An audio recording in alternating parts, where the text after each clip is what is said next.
Good morning students, welcome to my YouTube channel. अगर आप मेरे चैनल पर नए हैं तो आप मेरे चैनल को सब्सक्राइब जरूर करें। स्टूडेंट्स, आज मेरा टॉपिक है energy stored in parallel plate capacitor. Energy stored in parallel plate capacitor. Students, आपको पता है कैपेसिटर के अंदर हम क्या करते हैं? चार्ज को स्टोर करते हैं। कैपेसिटर के अंदर हम चार्ज को स्टोर करते हैं। एक्सटर्नल सोर्स की हेल्प से हम कैपेसिटर के अंदर चार्ज को स्टोर करते हैं और उस चार्ज को स्टोर करने के लिए जो हमें वर्क करना पड़ता है, किसी कैपेसिटर के अंदर चार्ज को स्टोर करने के लिए जो हमें वर्क करना पड़ता है, that is stored in it in the form of electrostatic potential energy। यानी students, work done to charge the capacitor, work done to charge the capacitor is stored in capacitor as electrostatic potential energy। Students, अब मान लीजिए मेरे पास ये capacitor है जिसकी capacitance C है। ये मेरे पास एक कैपेसिटर है जिसकी कैपेसिटेंस C है और इस पर चार्ज 0 और पोटेंशियल भी क्या है? 0। अब मैंने इस कैपेसिटर को क्या किया? इसकी कैपेसिटेंस तो C है, लेकिन इस पर Q चार्ज दे दिया, जिससे इसके अक्रॉस जो पोटेंशियल है वो कितना हो गया? V हो गया। मेरी बात समझ गए? तो इस कैपेसिटर को चार्ज करने के लिए, 0 से Q करने के लिए जो मुझे वर्क करना पड़ा, that is stored in it in the form of electrostatic potential energy. Students, मैं मान लेता हूं, let see capacitance of capacitor. When charge Q is given to capacitor, its potential becomes V। तो Q is equal to CV और V is equal to Q by C। Students, small work done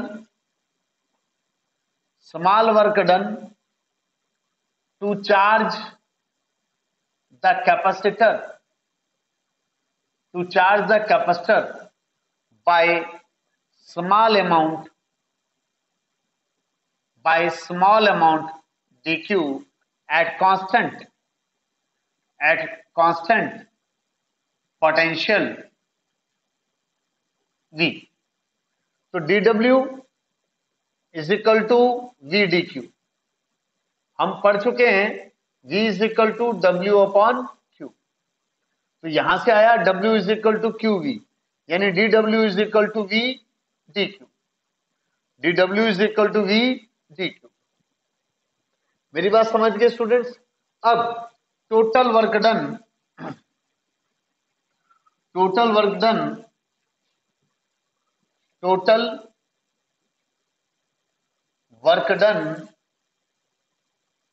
to charge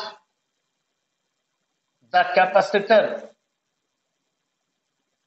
by amount Q। तो क्या होगा? W is equal to dW is equal to V dq। dW is equal to V dq। dW is equal to V dq। जब इस पर charge 0 था, जब capacitor पर charge 0 था, तो वर्क भी क्या हुआ? 0। और जब चार्ज Q पहुंच गया, जब कैपेसिटर पर चार्ज Q पहुंच गया, तो हमने कितना वर्क कर लिया? W। तो स्टूडेंट्स, इस तरह से ये आ गया dW का W, और यहां पर हमने लिख लिया 0 to Q, V की जगह Q by C dQ। ये लिख सकता हूं 1 by C 0 to Q dQ। इसको लिख सकता हूं W is equal to 1 by C Q square by 2, 0 to Q, ये आ गया मेरे पास Q square by 2c। And this work done, this work done, this, आप देख ले, ध्यान से देख ले, this work done, this work done, this work done to charge the capacitor, to charge the capacitor, this work done to charge the capacitor is stored in it, is stored in it in the form of electrostatic, in the form of electrostatic potential energy, in the form of electrostatic potential energy। तो students इसको मैं लिख सकता हूं, ये लीजिए, इसको मैं लिख सकता हूं U इज इक्वल टू, तो U इज इक्वल टू क्या लिख सकता हूं इसको, U is equal to Q square by 2c, क्योंकि इलेक्ट्रोस्टैटिक पोटेंशियल एनर्जी को हम U से रिप्रेजेंट करते हैं। लेकिन we know that Q is equal to CV, तो U is equal to CV का स्क्वायर बाय 2c। जब इसको हम ओपन करेंगे C से C कट जाएगा, ये आ गया हाफ CV स्क्वायर, एक फॉर्मूला ये आ गया हाफ CV स्क्वायर। हम ये भी कर सकते हैं, वी नो दैट क्या होता है, C is equal to Q by V। Students अब यहां पर तो Q की जगह CV रखा था, अब C की जगह Q बाय V, तो U is equal to Q square by 2 Q by V, तो मेरे पास ये आ गया स्टूडेंट्स हाफ QV। सॉल्व किया, हाफ QV। इस तरह से इलेक्ट्रोस्टैटिक पोटेंशियल एनर्जी, यानी energy stored in capacitor, energy stored in capacitor क्या होता है, work done to store the charge in capacitor is called electrostatic potential energy. और उसके तीन फॉर्मूले हैं, formula number 1, formula number 2 and formula number 3। मेरी बात समझ गए स्टूडेंट्स? लेकिन इसका एक मेथड और है, सेकंड मेथड क्या है स्टूडेंट्स? वी नो दैट, हम पढ़ चुके हैं, we know that Q proportional to V, Q proportional to V, Q proportional to V। अगर Q प्रोपोर्शनल टू V है, इसका मतलब हमारे पास जो ग्राफ है, यानी जो QV ग्राफ है, it should be a straight line, यानी Q प्रोपोर्शनल टू V। तो इस केस में क्या होता है, एनर्जी इज इक्वल टू, देखो पहले चार्ज 0 था तो पोटेंशियल भी 0, चार्ज Q दे दिया, Q चार्ज दे दिया तो पोटेंशियल कितना हो गया, V। तो students energy stored in capacitor क्या होगा, U is equal to area of QV, area of QV graph, और QV ग्राफ का मतलब ये रहा, half base into height, half base into height, या V Q की जगह C। तो इस तरह से मेरे पास प्रूव हो गया U is equal to half CV square, U is equal to half CV square. C की दोनों वैल्यूज अलग अलग वैल्यू रखकर हम ये और ये भी प्रूव कर सकते हैं। स्टूडेंट्स इसी के अंदर एक टर्म है very important, energy density, energy density, energy density in parallel plate capacitor, energy density in parallel plate capacitor. Students ये लीजिए, मेरे पास एनर्जी डेंसिटी, ये लो, इसको प्रूव करने के लिए मैंने सपोज कर लिया मेरे पास एक कैपेसिटर है और कैपेसिटर इसकी इस पर चार्ज कितना है प्लस क्यू और यहां पर minus Q. Area of plate A, D, D क्या है सेपरेशन, सेपरेशन बिटवीन प्लेट्स कितना है डी। स्टूडेंट्स एनर्जी डेंसिटी होता है, एनर्जी डेंसिटी होता है energy divided by volume. Energy stored कितना फॉर्मूला पढ़ा हमने अभी हाफ सी वी स्क्वायर और वॉल्यूम क्या होगा एडी। तो पैरेलल प्लेट कैपेसिटर के लिए, पैरेलल प्लेट कैपेसिटर के लिए, पैरेलल प्लेट कैपेसिटर के लिए for parallel plate capacitor, for parallel plate capacitor C is equal to epsilon naught A upon D. For parallel plate capacitor C is equal to epsilon naught A upon D. यहां पर हमारे पास क्या है हवा है air. तो air के case में जब यहां हवा है तो K इज इक्वल टू क्या होता है 1। तो U इज इक्वल टू यह आ गया epsilon naught A upon D V square, ठीक है, अपॉन एडी। ये मेरे पास आ गया ए से A cancel, half epsilon naught V square upon D square, या U is equal to half epsilon naught E square, where E is equal to V upon D.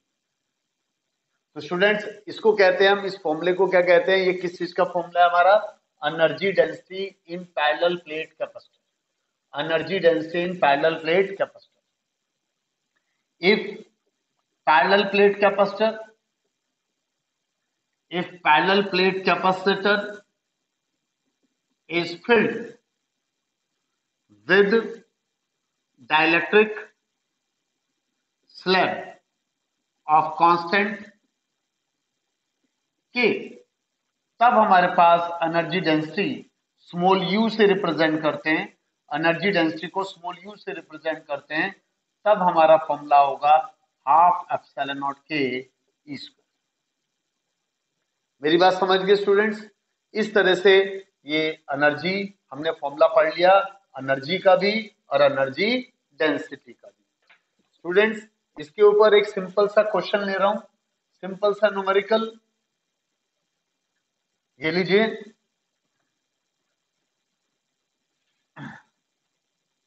ये हमारे पास देखो क्वेश्चन आ गया कि ये लीजिए, मेरे पास क्वेश्चन है, ये प्लेट पैरेलल प्लेट कैपेसिटर है, ये पैरेलल प्लेट कैपेसिटर, और इन दोनों प्लेटों के बीच का डिस्टेंस d क्या है d, इन दोनों प्लेटों के बीच का डिस्टेंस कितना है d, और ये जो प्लेट है ये फिक्स है, ये जो प्लेट है ये क्या है फिक्स, इस पर चार्ज प्लस क्यू, इस पर चार्ज माइनस क्यू, ये हमारे पास। अब वर्क डन, क्वेश्चन है determine work done to chain separation from D2 to D to move another plate of parallel plate capacitor. यानी ये जो सेपरेशन है यानी ये तो फिक्स है, ये तो फिक्स है। अब ये सेपरेशन 2D करना है। कितना करना है? 2D। अब इस सेपरेशन को 2D करने के लिए, D से 2D करने के लिए क्या करना पड़ेगा हमें? हमें क्या करना है? वर्क डन निकालना है, कितना वर्क करना पड़ेगा। क्योंकि ये प्लस है, ये माइनस है, तो ये इसको क्या करेगा? अट्रैक्ट करेगा।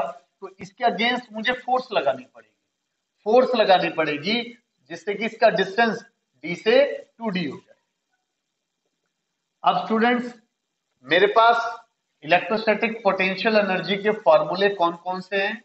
हाफ CV² Q²/2C, और दूसरा फॉर्मूला मेरे पास एक और है, हाफ Q। ये 3 फॉर्मूले हैं। इस केस में क्योंकि चार्ज गिवन है, तो कौन सा फॉर्मूला लगेगा? ये लगेगा, where C is equal to ε0 A/D। इसका एरिया, ठीक है, ये एरिया कितना है यहां पर? A। इसका एरिया कितना है? A। मेरी बात समझ गए? प्लेट का एरिया A। तो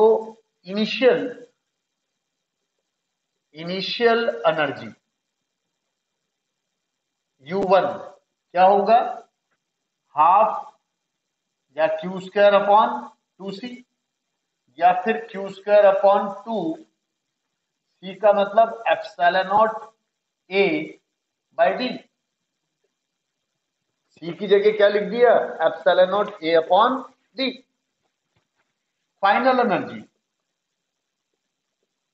final energy U2 is equal to, फिर वही फॉर्मूला Q²/2C। लेकिन इस केस में C की जगह क्या आएगा? ε0 A/2D। देखो, इस केस में तो ε0 A/D होगा, लेकिन इस केस में क्या होगा? ε0 A/2D। तो Q²/2 ε0 A/2D, 2D ऊपर चला गया। आप देख लें, 2D कहां चला गया? ऊपर चला गया स्टूडेंट्स। अब ये हमारा 2 से, या ऐसा रहने देते हैं, ठीक है, ये क्वेश्चन 2। तो work done,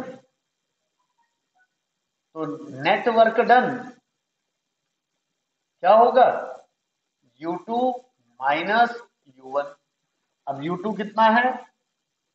Q²/2 ε0 A, Q²D/2 ε0 A है तो 2D, लेकिन मैंने इसको कॉमन लिया। आप समझ लें, तो 2 - 1 ये आ गया Q²D/2 ε0 A। हमने इसमें से ये सब्ट्रैक्ट करना है, तो इतनी टर्म, ये टर्म जो है, आप देख लें, ये जो टर्म है, ये क्या कर लिया हमने? कॉमन ले लिया, Q²D/2 ε0 A, ये कॉमन ले लिया। मेरी बात समझ गए? तो यहां 2 - 1, 2 - 1। मेरी बात समझ गए स्टूडेंट्स? देखो, मैंने इतनी टर्म क्या कर ली? कॉमन ली, और यहां बच गया 2, ये 1, 2 में से बन गया 1, ये आंसर। स्टूडेंट्स, एक बहुत ही इंपॉर्टेंट कंसेप्ट है कि when plates of capacitor have different charges. देखो, हमारे पास कंसेप्ट है, very important, when plates of capacitor have different charges, when plates of capacitor have different charges, उस केस में इस पर Q1 चार्ज है, इधर Q2 चार्ज है।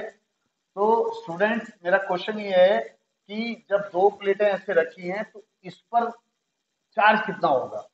इधर चार्ज कितना होगा, देखो यहाँ पर, फिर यहाँ पर, और ये यहाँ पर, यानी प्लेट के इधर, प्लेट के इधर, प्लेट के इधर और प्लेट के इधर।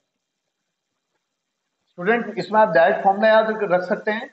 इसका प्रूफ मैं नेक्स्ट वीडियो में डिस्कस कर लूंगा। देखो इधर जो चार्ज होगा वो होगा Q1 प्लस Q2 बाय 2, और इधर जो चार्ज होगा वो होगा Q1 माइनस Q2 बाय 2। इधर चार्ज होगा, आप देख लें कैपेसिटर है तो minus Q1 minus Q2 by 2। अगर आप समझ गए ना, अगर यहाँ पॉजिटिव है तो यहाँ नेगेटिव, और इधर जो चार्ज होगा वो Q1 प्लस Q2 बाय 2। आपको पता है, आपको पता भी है कि plus Q minus Q plus Q charge ऐसे होता है। तो देख लो प्लस Q, ठीक है ना, जो चार्ज यहां होगा वही यहां होगा, जो चार्ज यहां होगा वही, मेरे कहने का मतलब है ये चार्ज इस तरह से होगा। आप देख लो, अगर ये पॉजिटिव है तो ये नेगेटिव, हालांकि क्योंकि अलग अलग चार्ज है, अलग अलग चार्ज है, तो ये आएगा Q1 प्लस Q2 बाय 2। यहाँ पर जो यहाँ होगा उसका माइनस यहाँ होगा, लेकिन जो यहाँ होगा वो यहाँ होगा। देख लो, ये लीजिए, ये याद करने का तरीका बता रहा हूं मैं आपको स्टूडेंट। अब फॉर एग्जाम्पल पहला केस, मेरे पास एक, इस प्लेट पर चार्ज है 10 और इस पर कितना है 4। तो इस प्लेट पर कितना चार्ज होगा आप देख लें, 10 प्लस 4 बाय 2,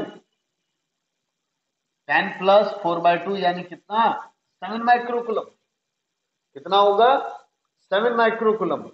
और इस प्लेट पर कितना होगा Q1 माइनस Q2 बाय 2 यानी 10 माइनस 4 बाय 2, 6 बाय 2 यानी 3 माइक्रोकूलम। यहां माइनस और यहां प्लस, ठीक है। चाहे तो आप ये फॉर्मूला लगा लें, ठीक है ना, चाहे तो आप फॉर्मूला लगा लें, यही आएगा स्टूडेंट्स।